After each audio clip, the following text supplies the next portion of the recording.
Daniel, Chapter 1. Daniel was gifted by God. It was the 3rd year of King Jehoiakim's reign in Judah, when King Nebuchadnezzar of Babylon declared war on Jerusalem and besieged the city. The master handed King Jehoiakim of Judah over to him, along with some of the furnishings from the temple of God. Nebuchadnezzar took king and furnishings to the country of Babylon, the ancient Shinar. He put the furnishings in the sacred treasury. The king told Ashpenaz, head of the palace staff, to get some Israelites from the royal family and nobility, young men who were healthy and handsome, intelligent and well-educated, good prospects for leadership positions in the government, perfect specimens, and indoctrinate them in the Babylonian language and the lore of magic and fortune-telling. The king then ordered that they be served from the same menu as the royal table, the best food, the finest wine. After 3 years of training, they would be given positions in the king's court. 4 young men from Judah, Daniel, Hananiah, Mishael, and Azariah, were among those selected. The head of the palace staff gave them Babylonian names. Daniel was named Belteshazzar. Hananiah was named Shadrach. Mishael was named Meshach. Azariah was named Abednego. But Daniel determined that he would not defile himself by eating the king's food or drinking his wine, so he asked the head of the palace staff to exempt him from the royal diet. The head of the palace staff, by God's grace, liked Daniel, but he warned him, "I'm afraid of what my master, the king, will do. He is the one who assigned this diet, and if he sees that you are not as healthy as the rest, he'll have my head." But Daniel appealed to his steward who had been assigned by the head of the palace staff to be in charge of Daniel, Hananiah, Mishael, and Azariah. "Try us out for 10 days on a simple diet of vegetables and water. Then compare us with the young men who eat from the royal menu. Make your decision on the basis of what you see." The steward agreed to do it and fed them vegetables and water for 10 days. At the end of the 10 days, they looked better and more robust than all the others who had been eating from the royal menu. So the steward continued to exempt them from the royal menu of food and drink and served them only vegetables. God gave these 4 young men knowledge and skill in both books and life. In addition, Daniel was gifted in understanding all sorts of visions and dreams. At the end of the time set by the king for their training, the head of the royal staff brought them in to Nebuchadnezzar. When the king interviewed them, he found them far superior to all the other young men. None were a match for Daniel, Hananiah, Mishael, and Azariah. And so they took their place in the king's service. Whenever the king consulted them on anything, on books or on life, he found them 10 times better than all the magicians and enchanters in his kingdom put together. Daniel continued in the king's service until the 1st year in the reign of King Cyrus. Chapter 2. King Nebuchadnezzar's Dream. In the 2nd year of his reign, King Nebuchadnezzar started having dreams that disturbed him deeply. He couldn't sleep. He called in all the Babylonian magicians, enchanters, sorcerers, and fortune-tellers to interpret his dreams for him. When they came and lined up before the king, he said to them, "I had a dream that I can't get out of my mind. I can't sleep until I know what it means." The fortune-tellers, speaking in the Aramaic language, said, "Long live the king! Tell us the dream, and we will interpret it." The king answered the fortune-tellers, "This is my decree. If you can't tell me both the dream itself and its interpretation, I'll have you ripped to pieces, limb from limb, and your homes torn down. But if you tell me both the dream and its interpretation, I'll lavish you with gifts and honors. So go to it. Tell me the dream and its interpretation." So they answered, "If it please your majesty, tell us the dream. We'll give the interpretation." But the king said, "I know what you're up to. You're just playing for time. You know you're up a tree. You know that if you can't tell me my dream, you're doomed. I see right through you. You're going to cook up some fancy stories and confuse the issue until I change my mind. Nothing doing. First, tell me the dream, then I'll know that you are on the up and up with the interpretation, and not just blowing smoke in my eyes." The fortune-teller said, "Nobody anywhere can do what you ask, and no king, great or small, has ever demanded anything like this from any magician, enchanter, or fortune-teller. What you're asking is impossible unless some god or goddess should reveal it, and they don't hang around with people like us." That set the king off. he lost his temper and ordered the whole company of Babylonian wise men killed. When the death warrant was issued, Daniel and his companions were included. They also were marked for execution. When Arioch, chief of the royal guards, was making arrangements for the execution, Daniel wisely took him aside and quietly asked what was going on. Why this all of a sudden? After Arioch filled in the background, Daniel went to the king and asked for a little time so that he could interpret the dream. Daniel then went home and told his companions Hananiah, Mishael, and Azariah what was going on. He asked them to pray to the God of heaven for mercy in solving this mystery so that the 4 of them wouldn't be killed along with the whole company of Babylonian wise men. Dream Interpretation. A story of 5 kingdoms. That night, the answer to the mystery was given to Daniel in a vision. Daniel blessed the God of heaven, saying, "Blessed be the name of God forever and ever. He knows all, does all. He changes the seasons and guides history. He raises up kings and also brings them down. He provides both intelligence and discernment. He opens up the depths, tells secrets, sees in the dark. Light spills out of him. God of all my ancestors, all thanks, all praise. You've made me wise and strong, and now you've shown us what we asked for. You've solved the king's mystery." So Daniel went back to Arioch, who had been put in charge of the execution. He said, "Call off the execution. Take me to the king and I'll interpret the dream." Arioch didn't lose a minute. He ran to the king, bringing Daniel with him, and said, "I found a man from the exiles in Judah who can interpret the king's dream." The king asked Daniel, renamed in Babylonian, Belteshazzar, "Are you sure you can do this? Tell me the dream I had and interpret it for me." Daniel answered the king, "No mere human can solve the king's mystery. I don't care who it is, no wise man, enchanter, magician, diviner, but there is a God in heaven who solves mysteries, and he has solved this one. He is letting King Nebuchadnezzar in on what is going to happen in the days ahead. This is the dream you had when you were lying on your bed, the vision that filled your mind. While you were stretched out on your bed, O king, thoughts came to you regarding what is coming in the days ahead. The revealer of mysteries showed you what will happen. But the interpretation is given through me, not because I'm any smarter than anyone else in the country, but so that you will know what it means, so that you will understand what you dreamed. What you saw, O king, was a huge statue standing before you, striking in appearance and terrifying. The head of the statue was pure gold, the chest and arms were silver, the belly and hips were bronze, the legs were iron, and the feet were on iron ceramic mixture. While you were looking at this statue, a stone cut out of a mountain by an invisible hand hit the statue, smashing its iron ceramic feet. Then the whole thing fell to pieces. Iron, tile, bronze, silver, and gold, smashed to bits. It was like scraps of old newspapers in a vacant lot in a hot, dry summer, blown every which way by the wind, scattered to oblivion. But the stone that hit the statue became a huge mountain, dominating the horizon. This was your dream.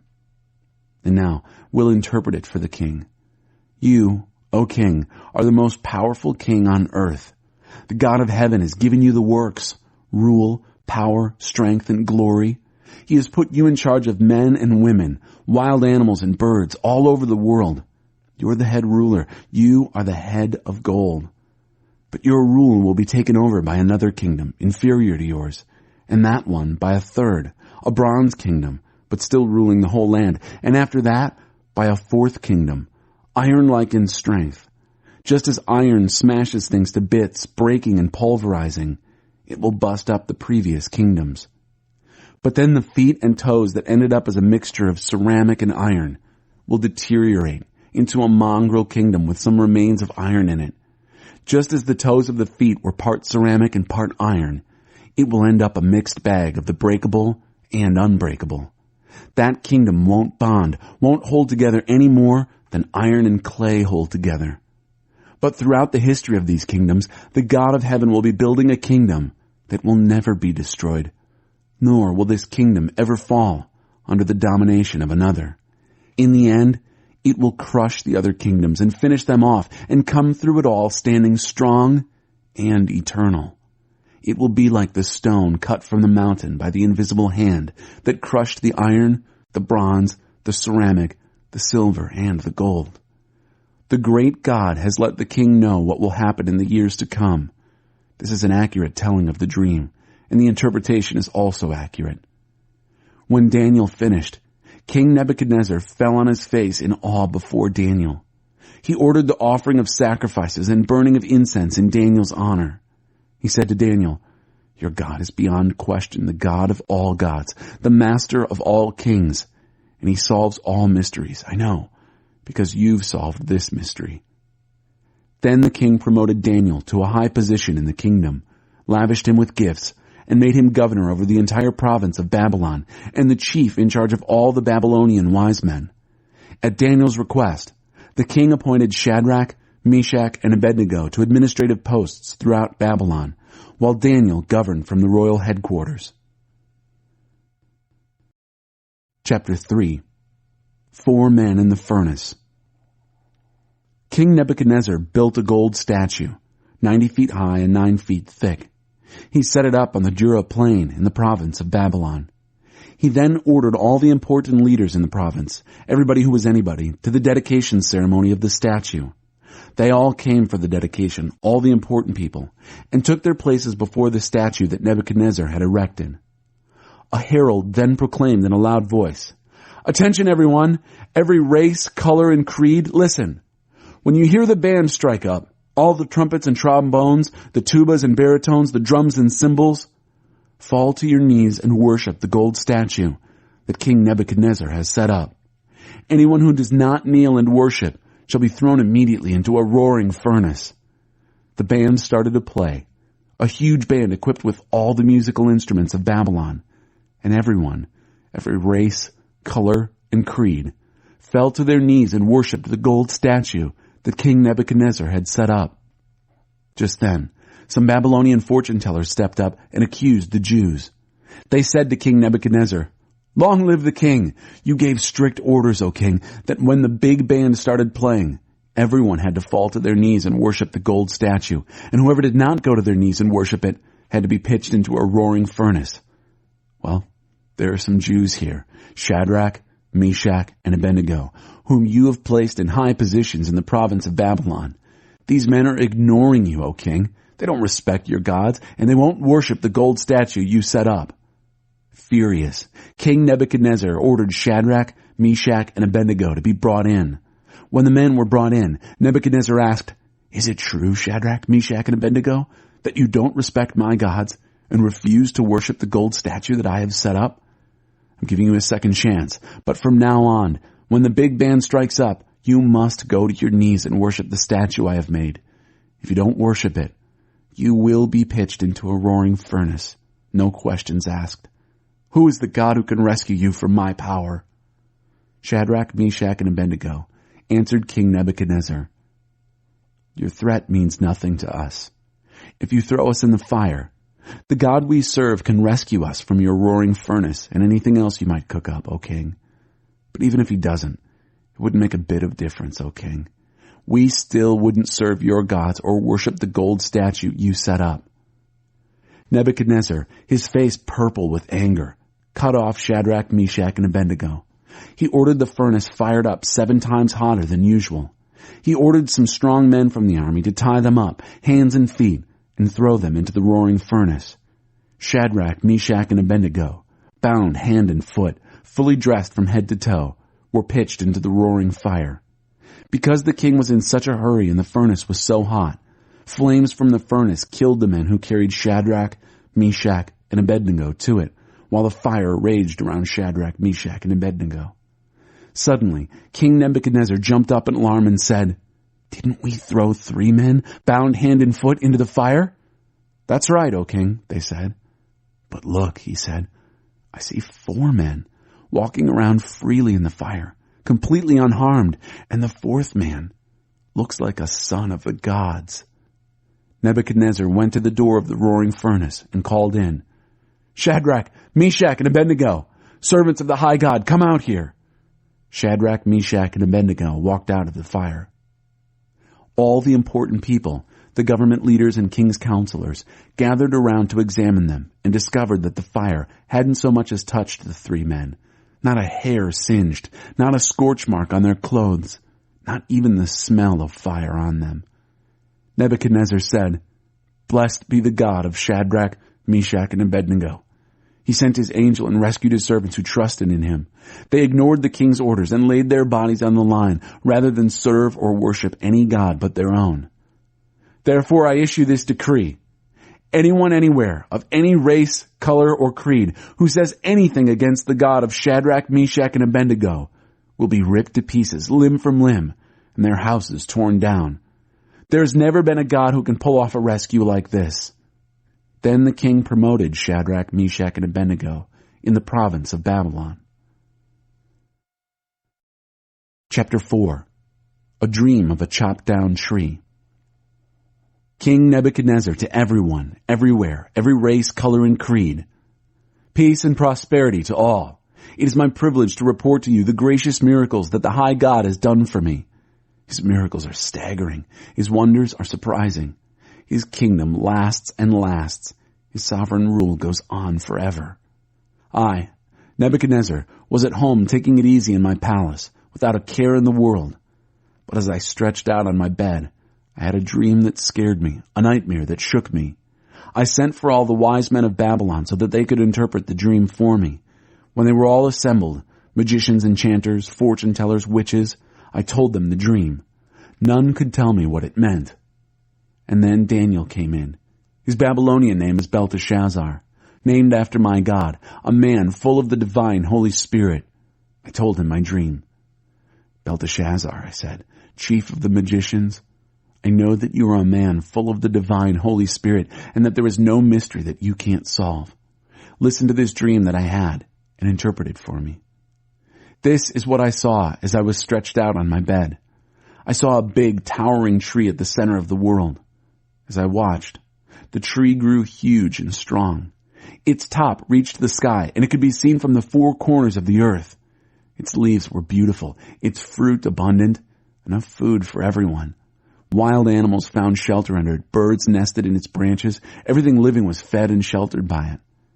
And this also is what I saw as I was stretched out on my bed. I saw a holy watchman descend from heaven and call out, 'Chop down the tree, lop off its branches, strip its leaves and scatter its fruit, chase the animals from beneath it, and shoo the birds from its branches, but leave the stump and roots in the ground, belted with a strap of iron and bronze in the grassy meadow. Let him be soaked in heaven's dew and take his meals with the animals that graze.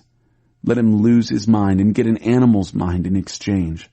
And let this go on for 7 seasons. The angels announce this decree. The holy watchmen bring this sentence, so that everyone living will know that the high God rules human kingdoms. He arranges kingdom affairs however he wishes and makes leaders out of losers. This is what I, King Nebuchadnezzar, dreamed. It's your turn, Belteshazzar. Interpret it for me. None of the wise men of Babylon could make heads or tails of it, but I'm sure you can do it. You're full of the divine Holy Spirit. You will graze on the grass like an ox. At first, Daniel, who had been renamed Belteshazzar in Babylon, was upset.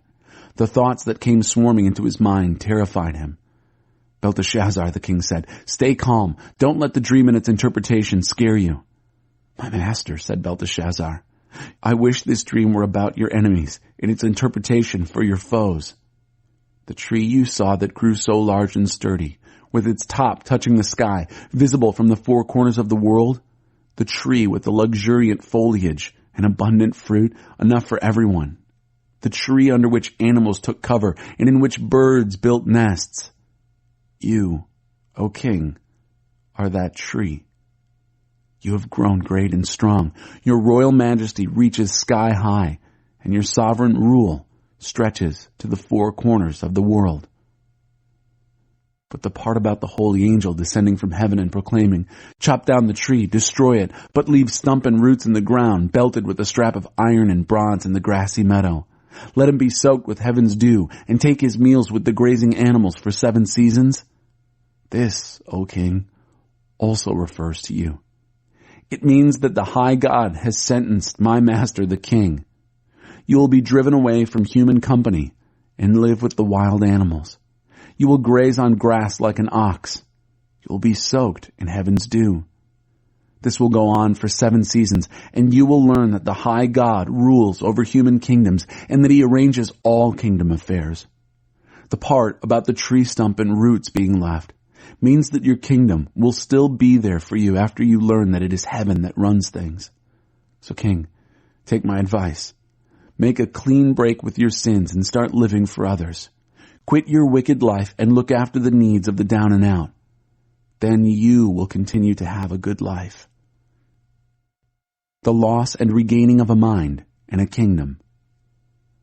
All this happened to King Nebuchadnezzar. Just 12 months later, he was walking on the balcony of the royal palace in Babylon and boasted, "Look at this, Babylon the Great, and I built it all by myself, a royal palace adequate to display my honor and glory." The words were no sooner out of his mouth than a voice out of heaven spoke. "This is the verdict on you, King Nebuchadnezzar. Your kingdom is taken from you. You will be driven out of human company and live with the wild animals. You will eat grass like an ox. The sentence is for 7 seasons, enough time to learn that the high God rules human kingdoms and puts whomever he wishes in charge." It happened at once. Nebuchadnezzar was driven out of human company, ate grass like an ox, and was soaked in heaven's dew. His hair grew like the feathers of an eagle, and his nails like the claws of a hawk. At the end of the 7 years, I, Nebuchadnezzar, looked to heaven. I was given my mind back, and I blessed the high God, thanking and glorifying God, who lives forever. His sovereign rule lasts and lasts. His kingdom never declines and falls. Life on this earth doesn't add up to much, but God's heavenly army keeps everything going. No one can interrupt his work. No one can call his rule into question. At the same time that I was given back my mind, I was also given back my majesty and splendor, making my kingdom shine. All the leaders and important people came looking for me. I was reestablished as king in my kingdom and became greater than ever. And that's why I'm singing, I, Nebuchadnezzar, singing and praising the King of heaven. Everything he does is right, and he does it the right way. He knows how to turn a proud person into a humble man or woman. Chapter 5. The Writing of a Disembodied Hand. King Belshazzar held a great feast for his 1,000 nobles. The wine flowed freely. Belshazzar, heady with the wine, ordered that the gold and silver chalices his father Nebuchadnezzar had stolen from God's temple of Jerusalem be brought in so that he and his nobles, his wives and concubines, could drink from them. When the gold and silver chalices were brought in, the king and his nobles, his wives and his concubines, drank wine from them. They drank the wine and drunkenly praised their gods made of gold and silver, bronze and iron, wood and stone. At that very moment, the fingers of a human hand appeared and began writing on the lamp-illumined, whitewashed wall of the palace. When the king saw the disembodied hand writing away, he went white as a ghost, scared out of his wits. His legs went limp and his knees knocked. He yelled out for the enchanters, the fortune-tellers, and the diviners to come. He told these Babylonian magi, "Anyone who can read this writing on the wall and tell me what it means will be famous and rich, purple robe, the great gold chain, and be third in command in the kingdom." One after the other they tried, but could make no sense of it.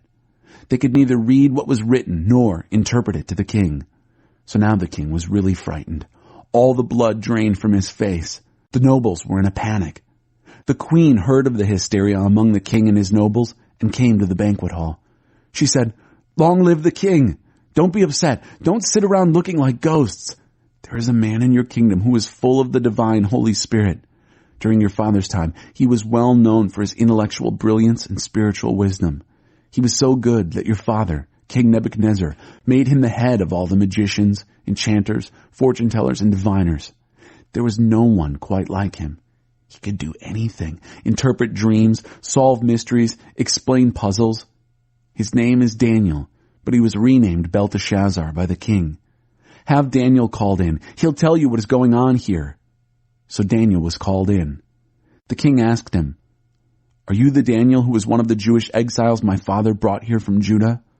I've heard about you, that you're full of the Holy Spirit, that you've got a brilliant mind, that you're incredibly wise. The wise men and enchanters were brought in here to read this writing on the wall and interpret it for me. They couldn't figure it out. Not a word, not a syllable. But I've heard that you interpret dreams and solve mysteries. So, if you can read the writing and interpret it for me, you'll be rich and famous. A purple robe, the great gold chain around your neck, and third in command in the kingdom." Daniel answered the king, "You can keep your gifts or give them to someone else, but I will read the writing for the king and tell him what it means. Listen, O king. The high God gave your father Nebuchadnezzar a great kingdom and a glorious reputation. Because God made him so famous, people from everywhere, whatever their race, color, and creed, were totally intimidated by him. He killed or spared people on whim.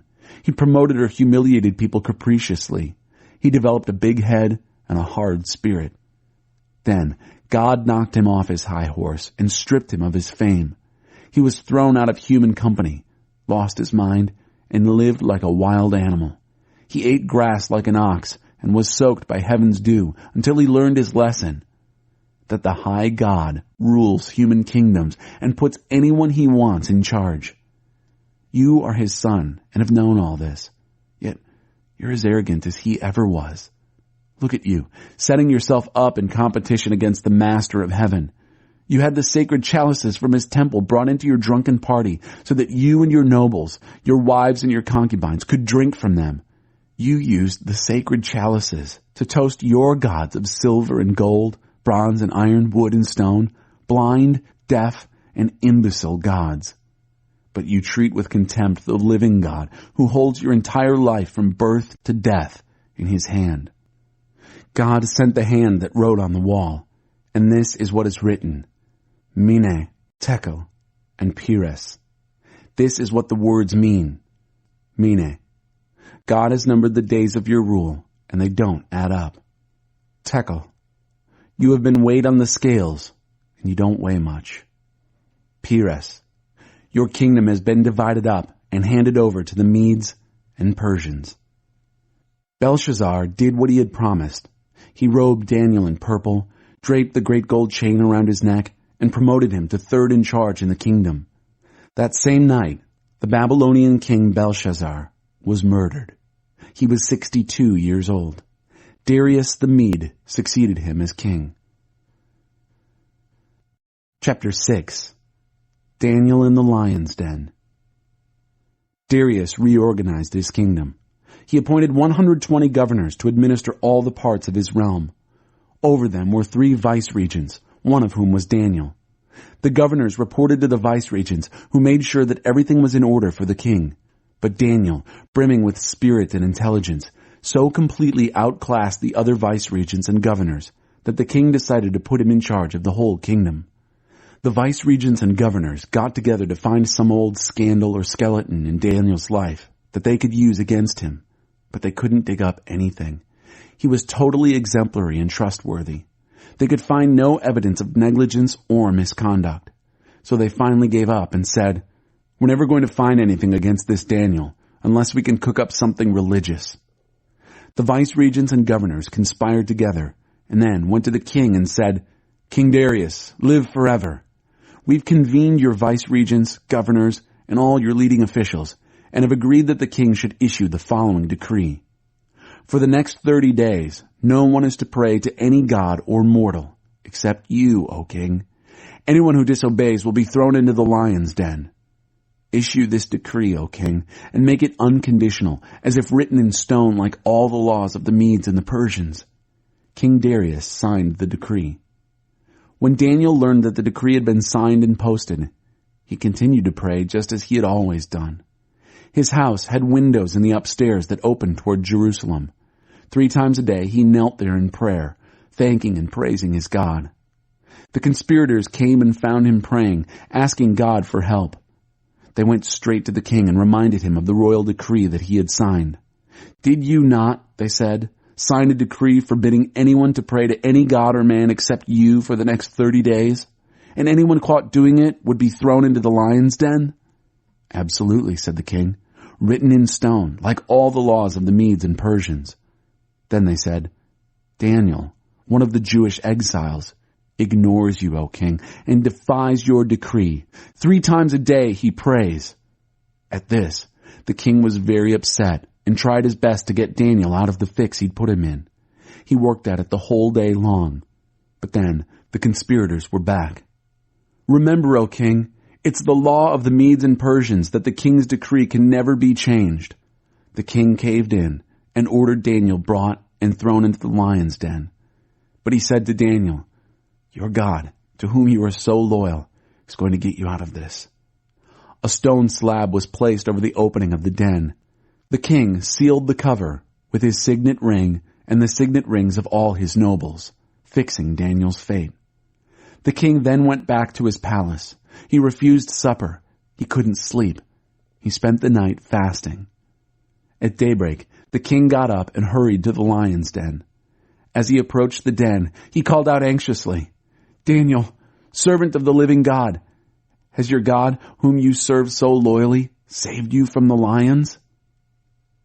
O king, live forever, said Daniel. My God sent his angel, who closed the mouths of the lions so that they would not hurt me. I've been found innocent before God, and also before you, O king. I've done nothing to harm you. When the king heard these words, he was happy. He ordered Daniel taken up out of the den. When he was hauled up, there wasn't a scratch on him. He had trusted his God. Then the king commanded that the conspirators who had informed on Daniel be thrown into the lion's den, along with their wives and children. Before they hit the floor, the lions had them in their jaws, tearing them to pieces. King Darius published this proclamation to every race, color, and creed on earth. Peace to you, abundant peace. I decree that Daniel's God shall be worshipped and feared in all parts of my kingdom.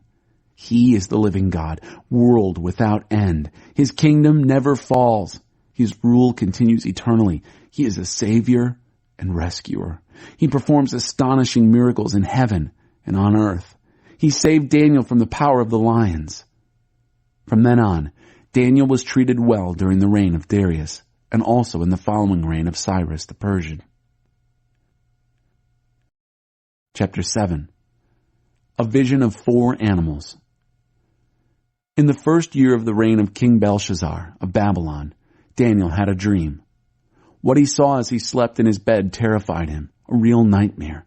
Then he wrote out his dream. In my dream that night, I saw the 4 winds of heaven whipping up a great storm in the sea. 4 huge animals, each different from the others, ascended out of the sea. The first animal looked like a lion, but it had the wings of an eagle. While I watched, its wings were pulled off. It was then pulled erect so that it was standing on 2 feet like a man. Then a human heart was placed in it. Then I saw a second animal that looked like a bear. It lurched from side to side, holding 3 ribs in its jaws. It was told, attack, devour, fill your belly. Next, I saw another animal. This one looked like a panther. It had 4 bird-like wings on its back. This animal had 4 heads and was made to rule. After that, a 4th animal appeared in my dream. This one was a grisly horror, hideous. It had huge iron teeth. It crunched and swallowed its victims. Anything left over, it trampled into the ground. It was different from the other animals. This one was a real monster. It had 10 horns. As I was staring at the horns and trying to figure out what they meant, another horn sprouted up, a little horn. 3 of the original horns were pulled out to make room for it. There were human eyes in this little horn, and a big mouth speaking arrogantly. As I was watching all this, thrones were set in place, and the old one sat down. His robes were white as snow. His hair was white like wool. His throne was flaming with fire, its wheels blazing. A river of fire poured out of the throne.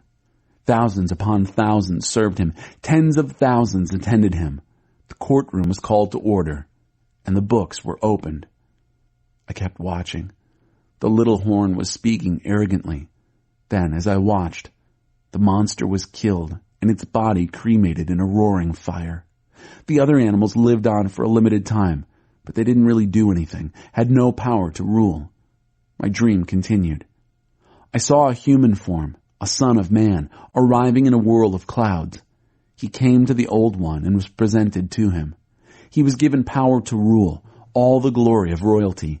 Everyone, race, color, and creed, had to serve him.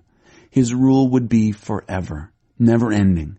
His kingly rule would never be replaced. But as for me, Daniel, I was disturbed. All these dream visions had me agitated. So I went up to one of those standing by and asked him the meaning of all this. And he told me, interpreting the dream for me. These 4 huge animals, he said, mean that 4 kingdoms will appear on earth. But eventually, the holy people of the high God will be given the kingdom and have it ever after. Yes, forever and ever. But I wanted to know more. I was curious about the 4th animal, the one so different from the others, the hideous monster with the iron teeth and the bronze claws, gulping down what it ripped to pieces and trampling the leftovers into the dirt. And I wanted to know about the 10 horns on its head and the other horn that sprouted up while 3 of the original horns were removed. This new horn had eyes and a big mouth and spoke arrogantly, dominating the other horns. I watched as this horn was making war on God's holy people and getting the best of them. But then the Old One intervened and decided things in favor of the people of the high God. In the end, God's holy people took over the kingdom. The bystander continued, telling me this. The 4th animal is a 4th kingdom that will appear on earth. It will be different from the first 3 kingdoms, a monster kingdom that will chew up everyone in sight and spit them out. The 10 horns are 10 kings, one after another, that will come from this kingdom. But then another king will arrive. He will be different from the earlier kings. He will begin by toppling 3 kings. Then he will blaspheme the high God, persecute the followers of the high God, and try to get rid of sacred worship and moral practice. God's holy people will be persecuted by him for a time, 2 times, half a time.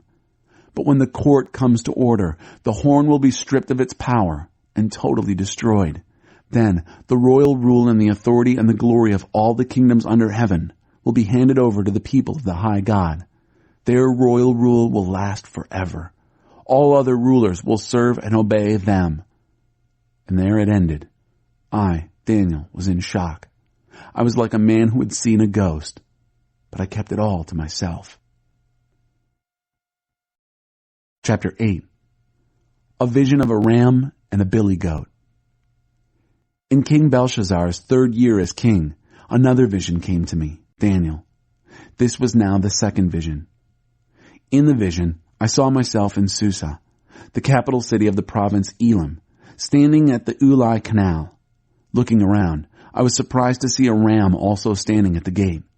The ram had 2 huge horns, one bigger than the other, but the bigger horn was the last to appear. I watched as the ram charged, first west, then north, then south. No beast could stand up to him. He did just as he pleased, strutting as if he were king of the beasts. While I was watching this, wondering what it all meant, I saw a billy goat with an immense horn in the middle of its forehead come up out of the west and fly across the whole country, not once touching the ground. The billy goat approached the double-horned ram that I had earlier seen standing at the gate and, enraged, charged it viciously. I watched as, mad with rage, it charged the ram and hit it so hard that it broke off its 2 horns. The ram didn't stand a chance against it. The billy goat knocked the ram to the ground and stomped all over it. Nothing could have saved the ram from the goat. Then the billy goat swelled to an enormous size. At the height of its power, its immense horn broke off, and 4 other big horns sprouted in its place, pointing to the 4 points of the compass. And then, from one of these big horns, another horn sprouted. It started small, but then grew to an enormous size, facing south and east toward lovely Palestine. The horn grew tall, reaching to the stars, the heavenly army, and threw some of the stars to the earth and stomped on them. It even dared to challenge the power of God, Prince of the celestial army. And then it threw out daily worship and desecrated the sanctuary. As judgment against their sin, the holy people of God got the same treatment as the daily worship. The horn cast God's truth aside. High-handed, it took over everything and everyone. Then I overheard two holy angels talking. One asked, "How long is what we see here going to last? The abolishing of daily worship, this devastating judgment against sin, the kicking around of God's holy people in the sanctuary?"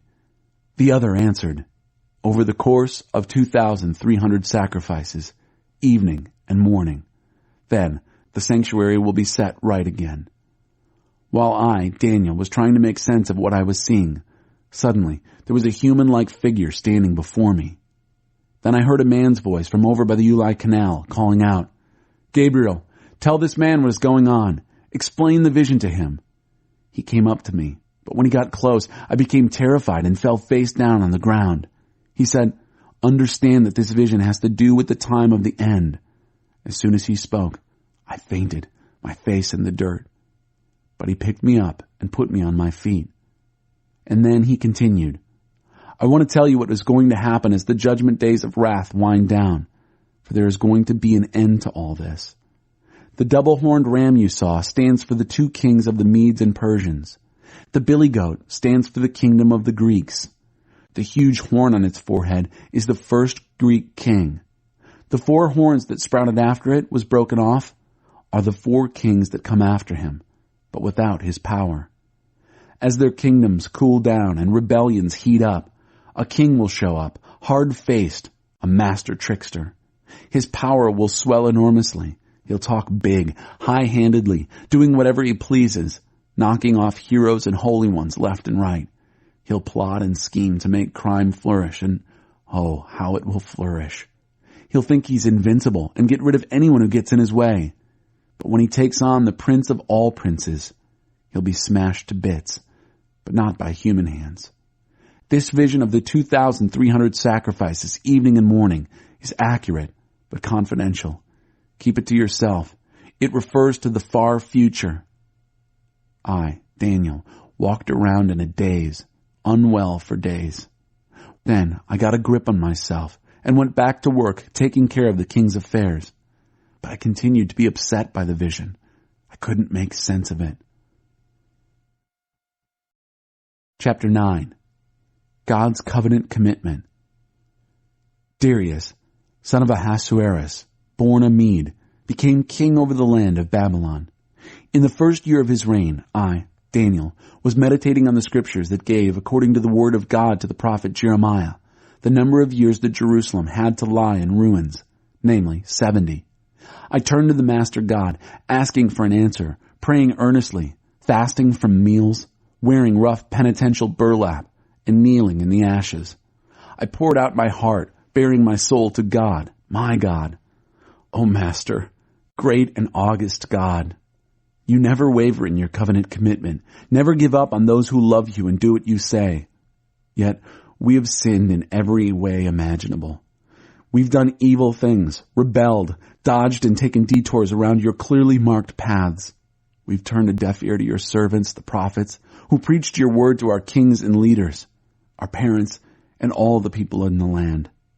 You have done everything right, Master, but all we have to show for our lives is guilt and shame. The whole lot of us, people of Judah, citizens of Jerusalem, Israel at home, and Israel in exile, in all the places we've been banished to, because of our betrayal of you.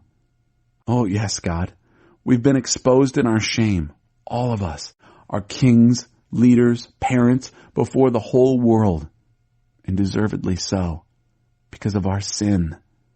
Compassion is our only hope, the compassion of you, the Master, our God, since in our rebellion we forfeited our rights. We paid no attention to you when you told us how to live, the clear teaching that came through your servants, the prophets. All of us in Israel ignored what you said. We defied your instructions and did what we pleased. And now we're paying for it. The solemn curse written out plainly in the revelation to God's servant Moses is now doing its work among us.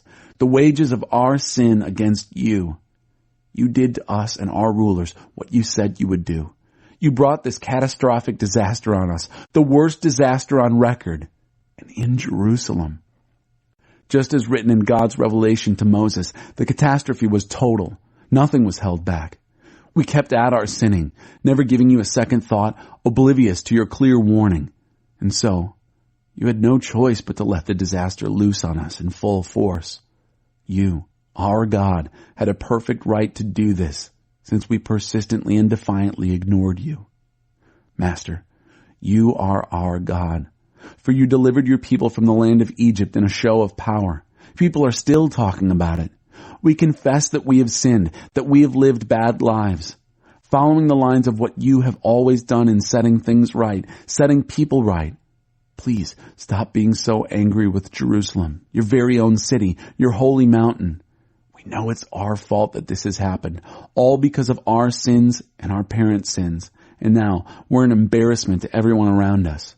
We're a blot on the neighborhood. So listen, God, to this determined prayer of your servant. Have mercy on your ruined sanctuary. Act out of who you are, not out of what we are. Turn your ears our way, God, and listen. Open your eyes and take a long look at our ruined city, this city named after you. We know that we don't deserve a hearing from you. Our appeal is to your compassion. This prayer is our last and only hope. Master, listen to us. Master, forgive us. Master, look at us and do something. Master, don't put us off. Your city and your people are named after you. You have a stake in us. 77s. While I was pouring out my heart, bearing my sins and the sins of my people Israel, praying my life out before my God, interceding for the holy mountain of my God, while I was absorbed in this praying, the human-like Gabriel, the one I had seen in an earlier vision, approached me, flying in like a bird about the time of evening worship. He stood before me and said, Daniel, I've come to make things plain to you. You had no sooner started your prayer when the answer was given, and now I'm here to deliver the answer to you. You are much loved. So listen carefully to the answer, the plain meaning of what is revealed. 77s are set for your people and for your holy city to throttle rebellion, stop sin, wipe out crime, set things right forever, confirm what the prophets saw, and anoint the Holy of Holies. Here is what you must understand. From the time the word goes out to rebuild Jerusalem until the coming of the anointed leader, there will be 7 sevens. The rebuilding will take 62 sevens, including building streets and digging a moat. Those will be rough times. After the 62 sevens, the anointed leader will be killed, the end of him. The city and sanctuary will be laid in ruins by the army of the newly arriving leader. The end will come in a rush, like a flood. War will rage right up to the end. Desolation, the order of the day. Then, for 1 7, he will forge many and strong alliances, but halfway through the 7, he will banish worship and prayers. At the place of worship, a desecrating obscenity will be set up and remain until finally the desecrator himself is decisively destroyed. Chapter 10. A vision of a big war. In the 3rd year of the reign of King Cyrus of Persia, a message was made plain to Daniel, whose Babylonian name was Belteshazzar. The message was true. It dealt with a big war. He understood the message, the understanding coming by revelation. During those days, I, Daniel, went into mourning over Jerusalem for 3 weeks. I ate only plain and simple food, no seasoning or meat or wine. I neither bathed nor shaved until the 3 weeks were up. On the 24th day of the 1st month, I was standing on the bank of the great river, the Tigris. I looked up and to my surprise saw a man dressed in linen with a belt of pure gold around his waist. His body was hard and glistening, as if sculpted from a precious stone, his face radiant, his eyes bright and penetrating like torches, his arms and feet glistening like polished bronze, and his voice, deep and resonant, sounded like a huge choir of voices. I, Daniel, was the only one to see this. The men who were with me, although they didn't see it, were overcome with fear and ran off and hid, fearing the worst. Left alone after the appearance, abandoned by my friends, I went weak in the knees, the blood drained from my face. I heard his voice. At the sound of it, I fainted, fell flat on the ground, face in the dirt. A hand touched me and pulled me to my hands and knees. "Daniel," he said, "man of quality, listen carefully to my message and get up on your feet. Stand at attention. I've been sent to bring you news." When he had said this, I stood up, but I was still shaking. "Relax, Daniel," he continued. "Don't be afraid. From the moment you decided to humble yourself to receive understanding, your prayer was heard, and I set out to come to you. But I was waylaid by the angel prince of the kingdom of Persia and was delayed for a good 3 weeks. But then Michael, one of the chief angel princes, intervened to help me. I left him there with the prince of the kingdom of Persia. And now I'm here to help you understand what will eventually happen to your people. The vision has to do with what's ahead." While he was saying all this, I looked at the ground and said nothing. Then I was surprised by something like a human hand that touched my lips. I opened my mouth and started talking to the messenger. "When I saw you, Master, I was terror-stricken. My knees turned to water. I couldn't move. How can I, a lowly servant, speak to you, my master? I'm paralyzed. I can hardly breathe." Then this human-like figure touched me again and gave me strength. He said, "Don't be afraid, friend. Peace. Everything is going to be all right. Take courage. Be strong." Even as he spoke, courage surged up within me. I said, "Go ahead. Let my master speak. You've given me courage." He said, "Do you know why I've come here to you? I now have to go back to fight against the angel prince of Persia, and when I get him out of the way, the angel prince of Greece will arrive. But first, let me tell you what's written in the true book. No one helps me in my fight against these beings, except Michael, your angel prince." Chapter 11. And I, in my turn, have been helping him out as best I can ever since the first year in the reign of Darius the Mede. The kings of the south and the north. But now let me tell you the truth of how things stand. 3 more kings of Persia will show up, and then a 4th will become richer than all of them. When he senses that he is powerful enough as a result of his wealth, he will go to war against the entire kingdom of Greece. Then a powerful king will show up and take over a huge territory and run things just as he pleases. But at the height of his power, with everything seemingly under control, his kingdom will split into 4 parts, like the 4 points of the compass. But his heirs won't get in on it. There will be no continuity with his kingship. Others will tear it to pieces and grab whatever they can get for themselves. Next, the king of the south will grow strong, but one of his princes will grow stronger than he and rule an even larger territory. After a few years, the 2 of them will make a pact, and the daughter of the king of the south will marry the king of the north to cement the peace agreement. But her influence will weaken, and her child will not survive. She and her servants, her child, and her husband will be betrayed. Sometime later, a member of the royal family will show up and take over. He will take command of his army and invade the defenses of the king of the north and win a resounding victory. He will load up their tin gods and all the gold and silver trinkets that go with them and cart them off to Egypt. Eventually, the king of the north will recover and invade the country of the king of the south, but unsuccessfully. He will have to retreat. But then his sons will raise a huge army and rush down like a flood, a torrential attack on the defenses of the south. Furious, the king of the south will come out and engage the king of the north and his huge army in battle and rout them. As the corpses are cleared from the field, the king, inflamed with bloodlust, will go on a bloodletting rampage, massacring tens of thousands. But his victory won't last long, for the king of the north will put together another army bigger than the last one, and after a few years, he'll come back to do battle again with his immense army and endless supplies.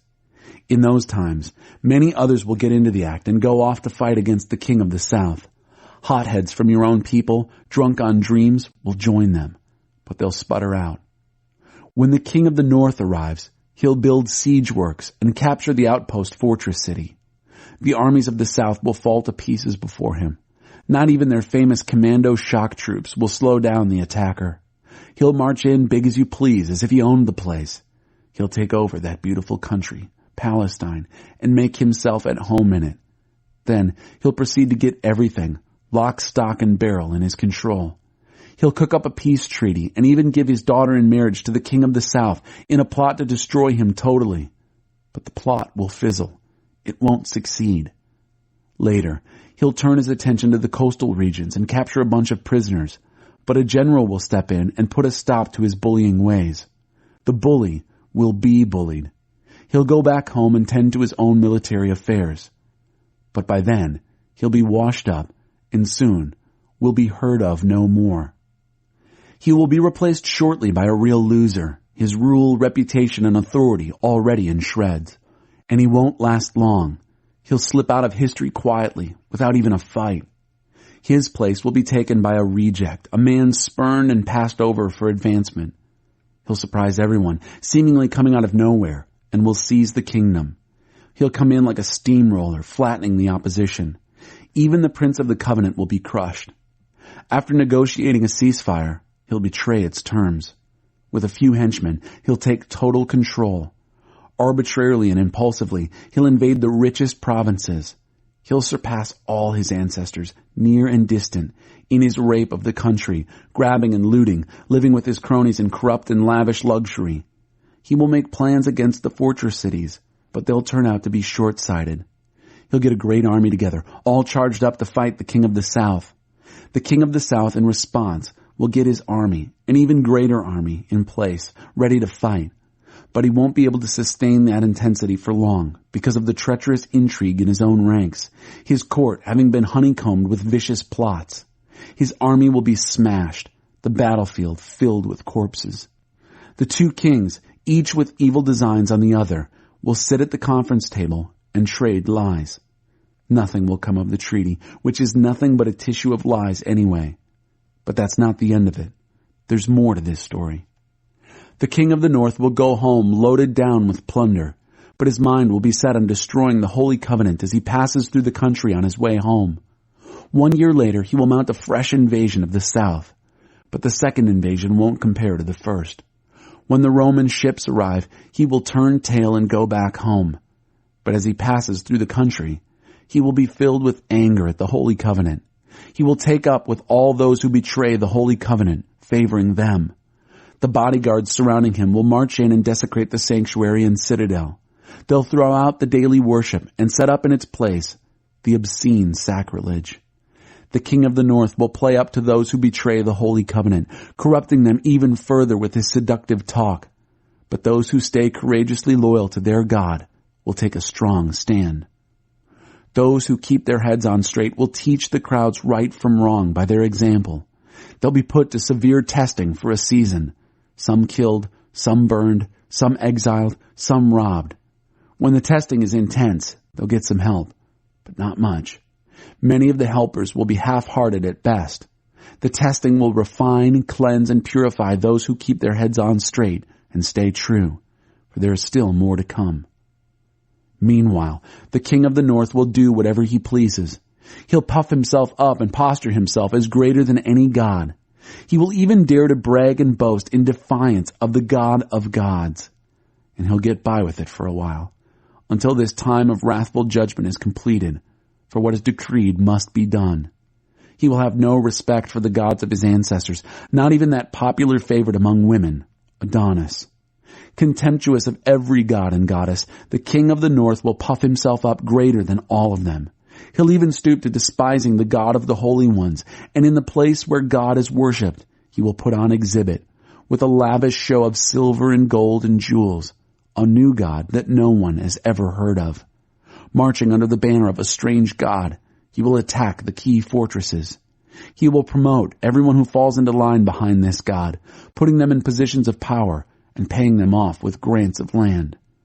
In the final wrap-up of this story, the king of the south will confront him, but the king of the north will come at him like a tornado. Unleashing chariots and horses and an armada of ships, he'll blow away anything in his path. As he enters the beautiful land, people will fall before him like dominoes. Only Edom, Moab, and a few Ammonites will escape. As he reaches out, grabbing country after country, not even Egypt will be exempt. He will confiscate the treasuries of Egyptian gold and silver and other valuables. The Libyans and Ethiopians will fall in with him. Then disturbing reports will come in from the north and east that will throw him into a panic. Towering in rage, he'll rush to stamp out the threat. But he'll no sooner have pitched camp between the Mediterranean Sea and the Holy Mountain, all those royal tents, than he'll meet his end, and not a soul around who can help. Chapter 12. The worst trouble the world has ever seen. That's when Michael, the great angel prince, champion of your people, will step in. It will be a time of trouble, the worst trouble the world has ever seen. But your people will be saved from the trouble, every last one found written in the book. Many who have been long dead and buried will wake up, some to eternal life, others to eternal shame. Men and women who have lived wisely and well will shine brilliantly like the cloudless, star-strewn night skies, and those who put others on the right path to life will glow like stars forever. This is a confidential report, Daniel, for your eyes and ears only. Keep it secret. Put the book under lock and key until the end. In the interim, there's going to be a lot of frantic running around, trying to figure out what's going on. As I, Daniel, took all this in, 2 figures appeared, one standing on this bank of the river and one on the other bank. One of them asked the third man, who was dressed in linen and who straddled the river, "How long is this astonishing story to go on?" The man dressed in linen, who straddled the river, raised both hands to the skies. I heard him solemnly swear by the Eternal One that it would be a time, 2 times and a half a time, that when the oppressor of the holy people was brought down, the story would be complete. I heard all this plainly enough, but didn't understand it. So I asked, "Master, can you explain this to me?" "Go on about your business, Daniel," he said. "The message is confidential and under lock and key until the end, until things are about to be wrapped up. The populace will be washed clean and made like new. But the wicked will just keep on being wicked, without a clue about what is happening. Those who live wisely and well will understand what's going on. From the time that the daily worship is banished from the temple and the obscene desecration is set up in its place, there will be 1,290 days. Blessed are those who patiently make it through the 1,335 days. And you? Go about your business without fretting or worrying. Relax. When it's all over, you will be on your feet to receive your reward."